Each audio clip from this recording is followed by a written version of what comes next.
네, 인구가 줄면서 대학생, 특히 지방대학의 신입생 수가 급격하게 감소하고 있습니다. 대학 재정이 대부분 등록금에 의존하고 있는 만큼 이러한 학생 수의 감소는 대학 존립 위기로 이어지고 있는데요. 정부의 지원을 요구하는 목소리가 점점 커지고 있습니다. 고희훈 기자입니다. 전국 4년제 대학 198곳 중 올해 정원을 채우지 못한 학교는 162곳.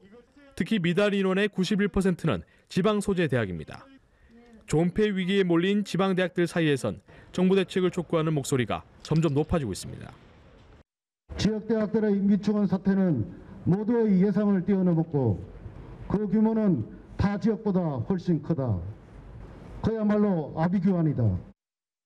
특히 불경 지역 대학 입학생 수가 큰 폭으로 감소했습니다.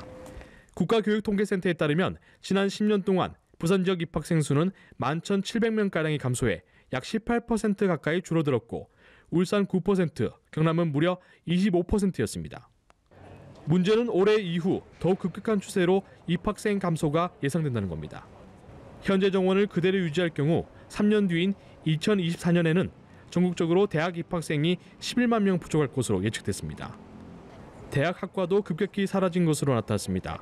부산의 경우 지난 10년 동안 100개 학과가 사라졌으며 경남은 사정이 더욱 심각합니다.